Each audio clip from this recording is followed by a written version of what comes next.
Welcome. This is another episode of National Divorce Talk Raw with your host, Mark Ruiz-Evans. Want to say thank you to the people of England for tying their economy to America and allowing it to be devalued. That allowed me to get my second sent directly from London tailored suit, and I really appreciate it. Guys, didn't cost a whole lot. Got it cheap. The currency's devalued. Now's the time. So today, what we wanted to talk about was vindication. We had been saying since 2016 that America voted for Trump and that America was a country that liked Trump. We were told that we were wrong and that wasn't true. Well, today the truth comes out, and we're going to cover the scientific study that says, in fact, yes, California election was right the entire time, and all of our liberal critics were wrong. In fact, America did pick Donald Trump, and a foreign government did not make it happen. We're going to point that out to you and how that backs up conclusions that we've been saying for 5 years, or roughly half a decade. We'll get to that in just a second.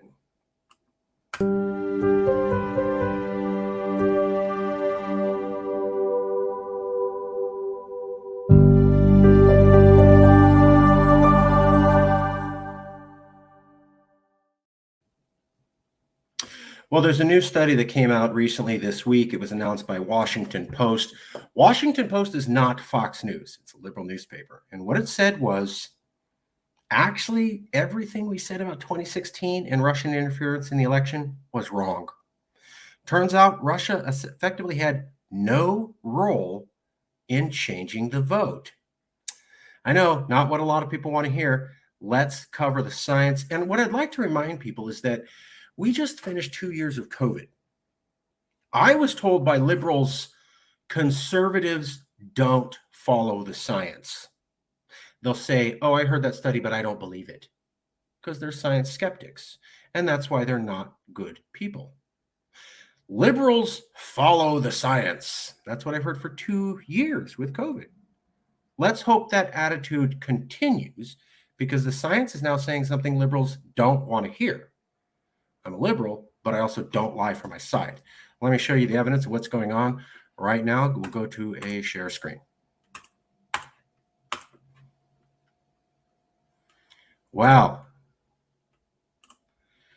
Here we go.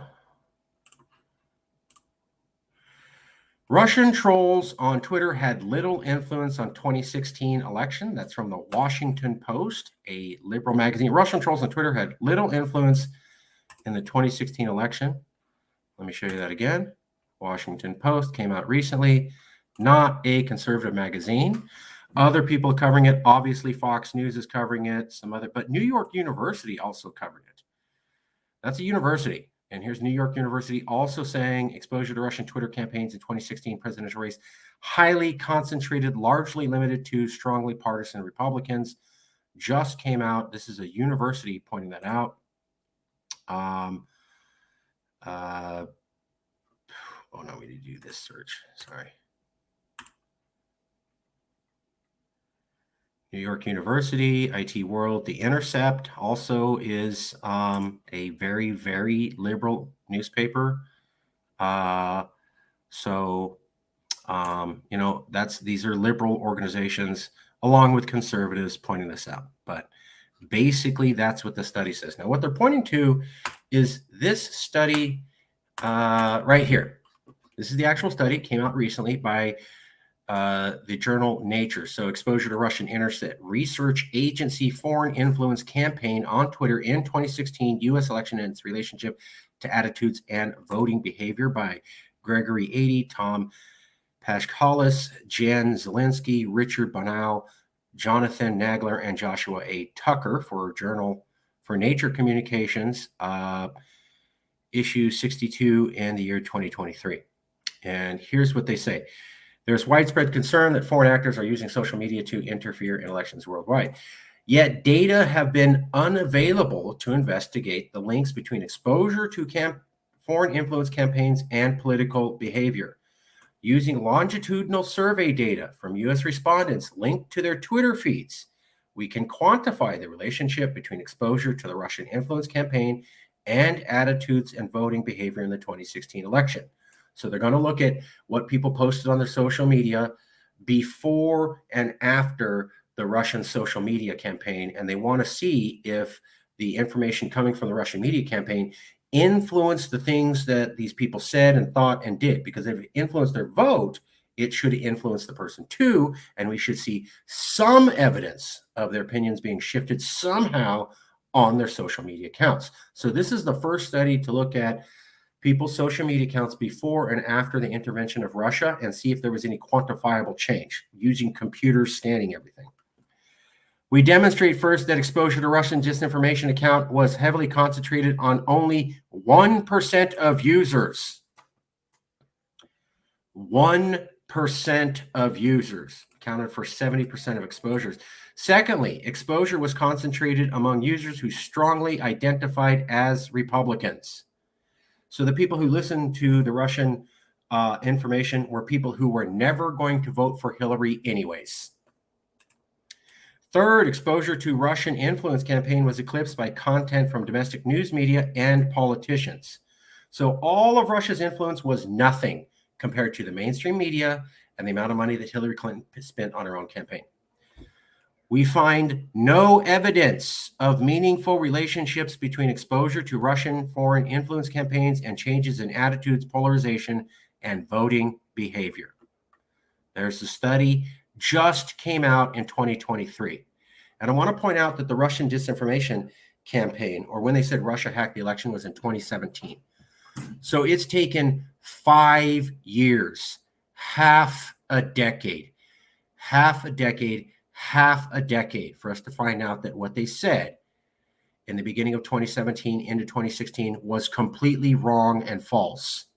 5 years to point this out. I'll show you some of the statistics. So these are some of the information they were showing other actors, Venezuela, Russia, China, Iran, and others in election day, and the amount of information that was coming in. There was a spike on election day. Then they compare all those foreign influences and the amount of exposure they had. This is my favorite one here. So there it is.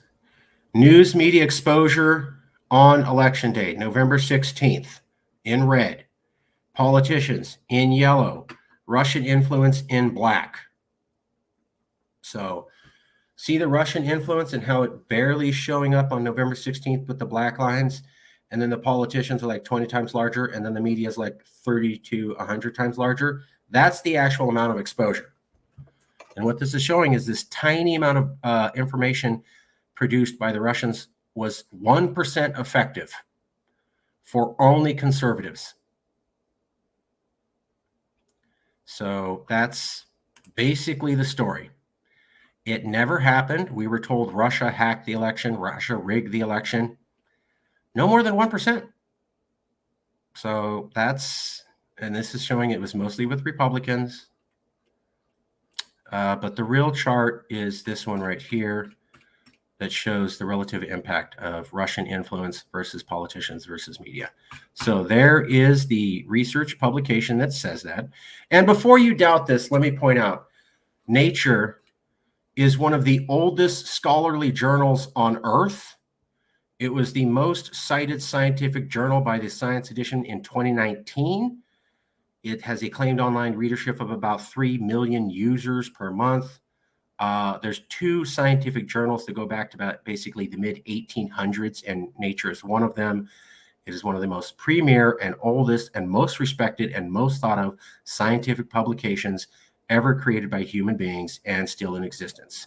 And what they said was Russia basically did nothing in the 2016 election. So think about that, okay? Super prestigious research journal says Russia really had no influence. So America chose Trump in 2016. Russia had almost no influence. We said that in 2016. We said that outside of California, America chose Trump. Hillary Clinton won the popular vote only because of the vote in California, which means outside of California, over half the country voted for Trump. We said that in 2016. Everybody said, no, you're wrong. Russia interfered in the election. Americans don't really like Trump. That's why it's 5 years later and we have the current president talking about the biggest threat is the ultra MAGA crowd, basically people who believe in Trump's ideology. Americans didn't believe in Trump in 2016, but 5 years later, his ideology is the number one threat to American and national security issue. Unless Americans actually did believe in Trump. That makes more sense. Here's actual quotes from the study, Exposure to Russian Internet Research Agency in relationship to attitudes of voting. That's the name of the study. Using longitudinal surveys linked to their Twitter accounts, we looked at the relationship. We demonstrated that only 1% of users. Secondly, exposure was concentrated amongst only Republicans. Third, exposure to the Russian influence campaign was eclipsed by content from domestic media and politicians. Finally, we find no evidence of a meaningful relationship between exposure to the Russian influence campaign and changes in attitudes, polarization, or voting behavior. Journal is one of the oldest, most cited scientific journals in the world.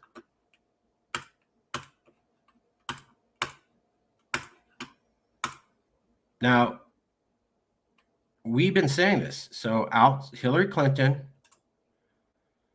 her popular vote came entirely from California. That's the only reason she was the popular vote winner, which means if you pull California out, over half of America picked Trump. Outside of California, Clinton's a big-time popular loser. That's right. That's what we were saying. She won because she won California. Outside of California, over half of Americans picked Trump. We were told, no, that can't happen because Russia interfered in the election. Now they're saying that's a total lie. Russia's interference did nothing. And actually, it turns out over half of America outside of California did vote for Trump and did pick him, which means that this map of the 2016 election is accurate. These people are not influenced by Russia. They're real Americans. And outside of California, there are a majority of them. That's what this showed. There's information on the journal Nature. There's some more background information. So there it is. We told you that this is America when Trump was elected. People in California didn't want to hear that. They wanted to hear a foreign government influence the election, and real Americans would never do that. Total lie. Now we have the hard evidence, and it's coming out from liberal publications that, in fact, Russia influenced the election no more than 1%. That means in 2016, over half of America picked Trump.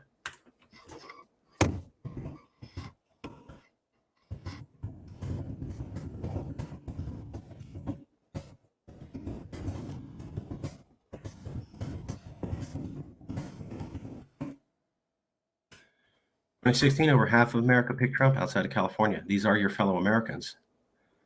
I hope that liberals will stay true to their word about backing science and believe this scientific journal. I've already talked to a few liberals, as I am one, and they go, well, I don't believe that. What's the difference between a liberal who says, I don't believe what that scientific journal says about the election, and a Republican who says, I don't believe what that scientist says about COVID? What's the difference?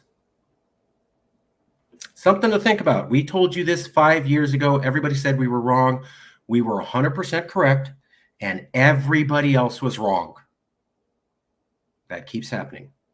Maybe it's because we know what the hell we're talking about, and that's why we keep sticking in the game and getting predictions right. We were right about Texas versus white. We were right about consent to the states, and we were right about Trump's percentage of the population that backed him. And on all three of those things, people said we were dead wrong, and they were wrong. And it took years for the truth to come out. But when it did, we were completely vindicated. Okay, that's it for the show. Hope you enjoy that bit of factoids. You do live in a country where outside of California, over half the people do like Donald Trump. That is a hard reality you need to accept as a Californian.